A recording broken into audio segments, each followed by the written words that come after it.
Something most globe believers are shocked to learn is that so-called flat earthers like myself actually agree that the Earth is not flat. The Oxford Dictionary defines flat, when used as an adjective, as being smooth and even, without marked lumps or indentations.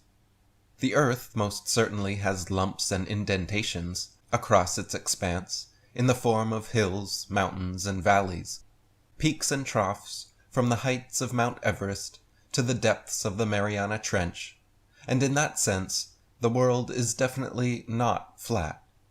There is more than one definition of flat, however, and when used as an adverb, for example, the Oxford Dictionary defines flat as being in a horizontal position.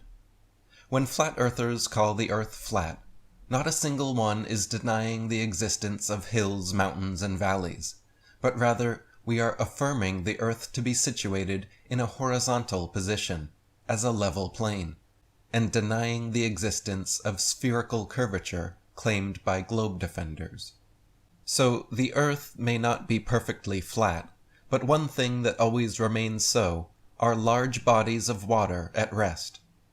The Earth is claimed to be approximately 71% covered in water, all of which is demonstrably horizontal and level. It is the natural physics of water and other liquids to remain flat when contained and undisturbed.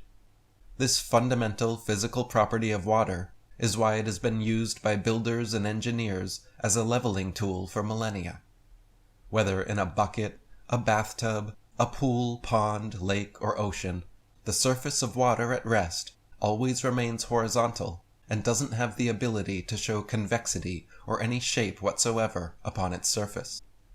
This fact is easily demonstrable and empirically verifiable, but completely at odds with what we are told about the globe.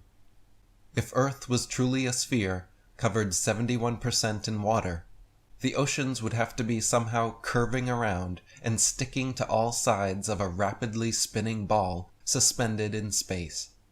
In reality, it is simply impossible to make water behave this way. As anyone can experiment for themselves, bodies of water will not stick to the underside of a ball, and cannot show convexity or any other shape upon their surface. Furthermore, while the entire Earth may not be flat, vast expanses ranging hundreds of miles, from the Great Plains of America to the salt flats of Bolivia, do not vary in elevation more than a few inches or a few feet over their entirety. For example, the Pampas of South America form a bare horizontal surface of nearly 1,000 miles from the Andes to the Atlantic. The Llanos of the Orinoco form a plain of grass larger than the entire country of France, 250,000 square miles, as flat as the surface of the sea.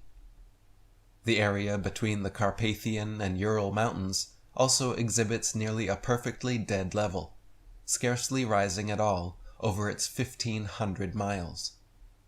In a 2003 experiment done by university geography professors using topographical geodetic surveys, found that the state of Kansas in America was actually flatter than a pancake. Measuring with a confocal laser microscope, the flatness ratio of a pancake figured to 0.957, whereas the entire state of Kansas, covering 80,000 square miles, was determined to have an incredible flatness ratio of only 0.9997, making it literally flatter than a pancake. The Bolivian salt flats cover an area of 3,900 square miles, so flat that after rainfall, a thin layer of dead, calm water transforms it into the world's largest mirror, perfectly reflecting the sky over its entire expanse. In fact, every continent on Earth actually features plains several hundred miles in extent, so much so that the National Geographic Society claims more than 1/3 of the world's land areas are plains. This means that in addition to the 71% of Earth's landmass that is covered in flat, level water, approximately another 1/3 of the remaining land areas are also flat and level, giving a grand total of over 80%. Therefore, the question globe believers should be asking themselves is, if over 80% of the Earth is proven to be covered in flat plains and level water, how could it possibly be a sphere? And if over 80% of the Earth is empirically and demonstrably composed of flat lands and flat water, where is the sense and reason in assuming the remaining 20% to be globular? The remaining lands are composed of hills, mountains, and valleys, which are admittedly not flat, but with changes in elevation always in relation to sea level and a horizontal horizon. So the Earth may not be 100% flat, depending on which definition you're using, but it is certainly at least 80% covered in flat lands and flat water. And the remaining 20%, no matter how you try to squeeze and force fit it into the heliocentric model, is impossible.